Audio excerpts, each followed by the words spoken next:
Good morning dear students. हम पढ़ रहे हैं बीएससी सेकेंड ईयर टेरिडोफाइट्स।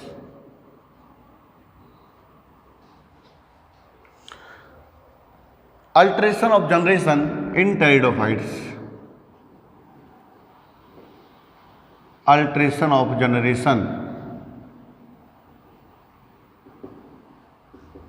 इन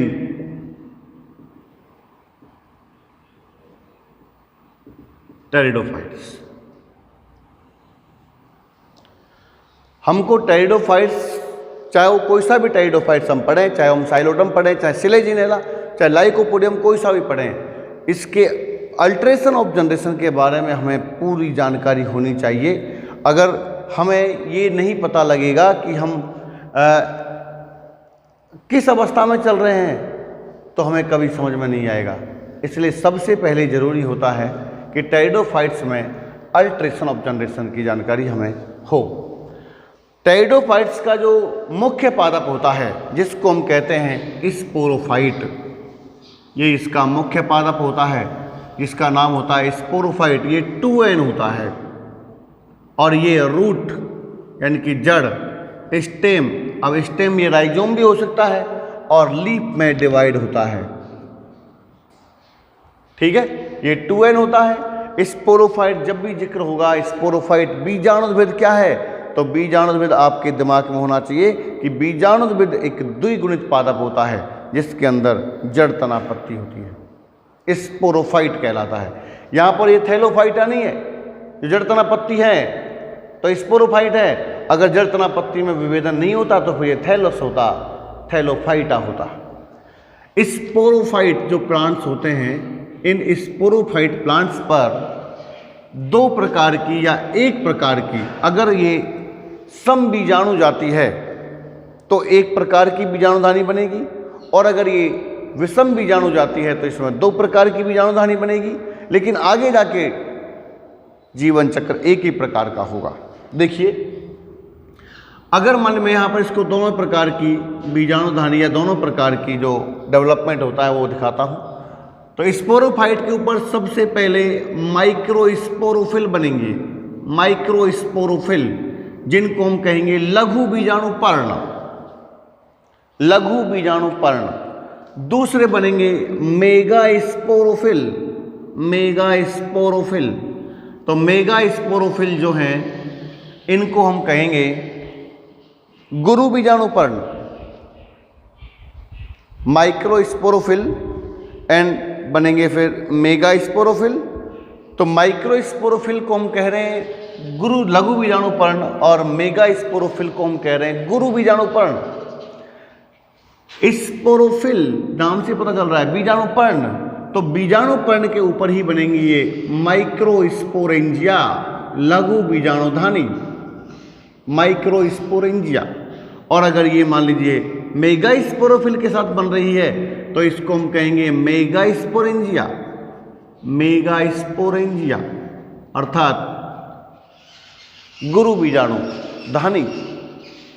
हम जानते हैं कि जब माइक्रोस्पोरेंजिया और मेगास्पोरेंजिया से युग्मक या बीजाणु बनते हैं, सॉरी युग्मक नहीं बनेंगे, यहाँ पर बीजाणु बनेंगे, तो इस समय इसमें दोनों ही जगह पर मियोसिस हो जाता है।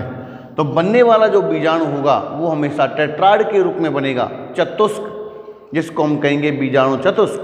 तो मेगास्पोरेंजिया से जो बीजाणु बनेगा वो बीजाणु मेगास्पोर होगा यानी कि गुरु बीजाणु होगा, और जो माइक्रोस्पोरेंजिया के अंदर जो बीजाणु बनेगा उसको हम माइक्रोस्पोर कहेंगे अर्थात लघु बीजाणु कहेंगे।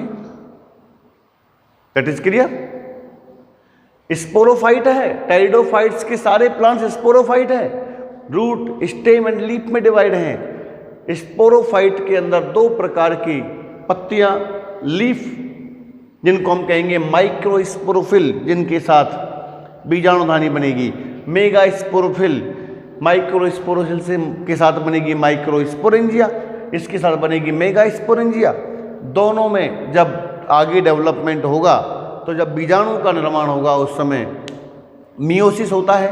तो तो मियोसिस होने के बाद मेगा स्पोरोफिल स्पोर और माइक्रो स्पोर बन जाते हैं। ये आपको यहाँ ध्यान रखना है कि ये बनने वाले जो स्पोर हैं ये दोनों हैप्लॉइड होते हैं, अर्थात अगुणित होते हैं, क्योंकि यहाँ पर अर्धसूत्री विभाजन हो चुका है।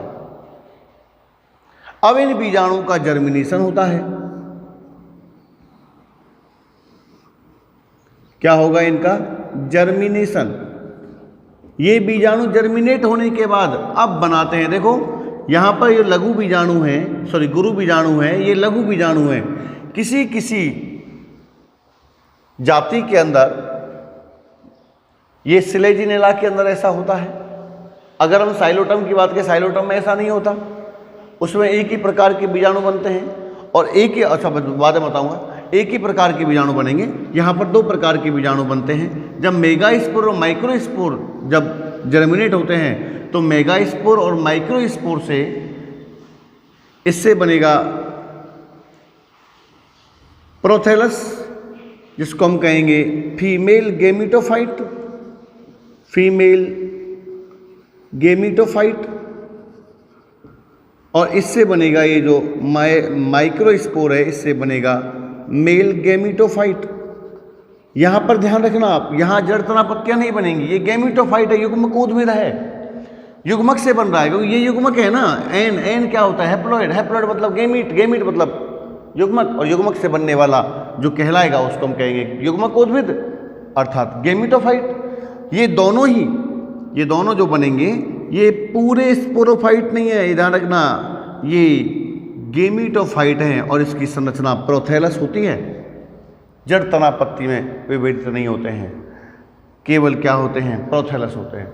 अब अगर हम ये कहें, ये तो सिलेजिनेला के हो गया, अगर हम ये कहें कि केवल यदि एक ही प्रकार के बीजाणु बनेंगे तो यहाँ पर ये सब नहीं आएगा, यहाँ पर आएगा स्पोरोफाइट, स्पोरोफिल, स्पोरेंजिया, स्पोर से बनेगा गेमिटोफाइट।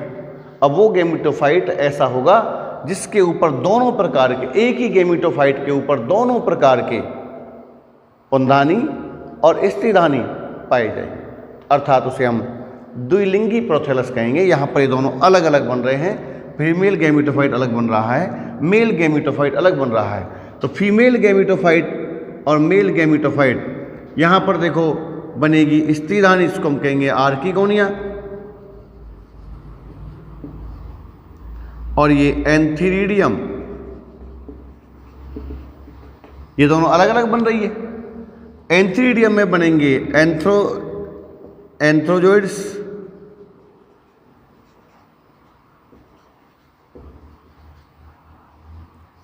और इसमें बनेगी भाई एग सेल। एंथ्रोजोइड्स और एग सेल का होगा फर्टिलाइजेशन,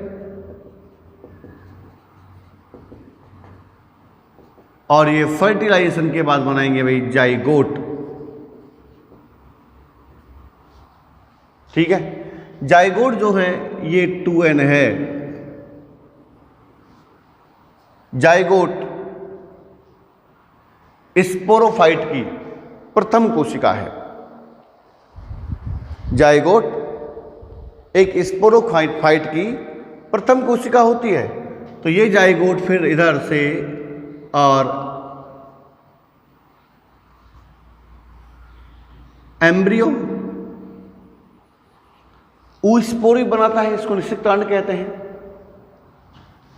ऊस्पोर, निषिक्तांड, उसके बाद ये एम्ब्रियो, और ये सब 2n चल रहा है, और एम्ब्रियो से बाद में डेवलपमेंट होकर के बन जाएगा स्पोरोफाइट। तो अगर हम इसकी बात करें तो देखो हमने 2n से चलना स्टार्ट किया था, हम आ गए n पर।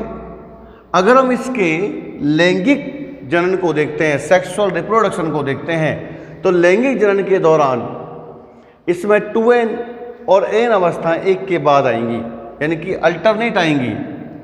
पहले 2n होगा, फिर n होगा, फिर 2n होगा, फिर n होगा।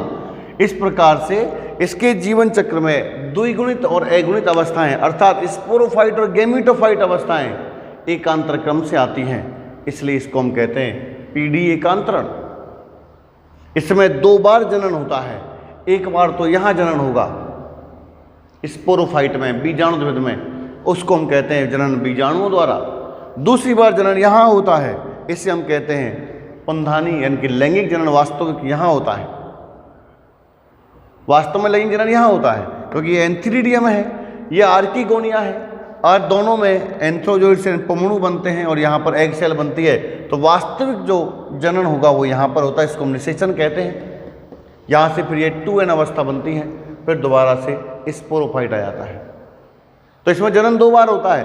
अब अगर आपको ये पता नहीं है कि भाई ये जीवन चक्र किस प्रकार से चलेगा, तो आप कभी नहीं पढ़ सकते टेरिडोफाइट्स को, क्योंकि ये चैप्टर इतने लंबे हो जाते हैं और फिर बाद में हमको ये पता नहीं चलेगा कि हम किस जगह पर चल रहे हैं। इसलिए हमको पहले इस जीवन चक्र के बारे में या पीढ़ी एकांतरण के बारे में पता होना चाहिए। तो सबसे पहले स्पोरोफाइट, उसके बाद लघु बीजाणु पर्ण, फिर उसके बाद गुरु बीजाणु पर्ण, लघु और गुरु बीजाणु धानियाँ, लघु बीजाणु गुरु बीजाणु, दोनों से अंकुरण होने के बाद बनेगा फीमेल गैमेटोफाइट, मेल गैमेटोफाइट जो प्रोथेलस के रूप में होता है। उसके बाद फीमेल गैमेटोफाइट पर स्त्रीधानी बनेगी, मेल गैमेटोफाइट पर बनेगी पुंधानी। दोनों के अंदर बनेंगे, एक में पुंधानी पुंमणु बनेंगे और इसमें बनेंगे एग कोशिका। दोनों में निषेचन होने से बनेगा जाइगोट, जाइगोट से बनेगा ओविस्पो निषिक्तांड, और निषिक्तांड थोड़ा और डेवलपमेंट हो जाएगा तो एम्ब्रियो कहलाएगा, और एम्ब्रियो का और डेवलपमेंट होगा, यानी हम कह सकते हैं एम्ब्रियो से बाद में क्या बन जाएगा, बीज तो बनेगा नहीं इसमें, ये नॉन सीडेड प्लांट है, बीज नहीं बनेगा। एम्ब्रियो से डायरेक्ट क्या बन जाएगा, स्पोरोफाइट, यानी कि 2n अवस्था बन जाएगी। हमने जहाँ से चलना स्टार्ट किया था वहीं पर पहुँच गए। द्विगुणित अगुणित अवस्थाएं एकांतर क्रम में आती हैं, इसलिए इसे हम कहते हैं पीढ़ी एकांतरण। Thank you very much.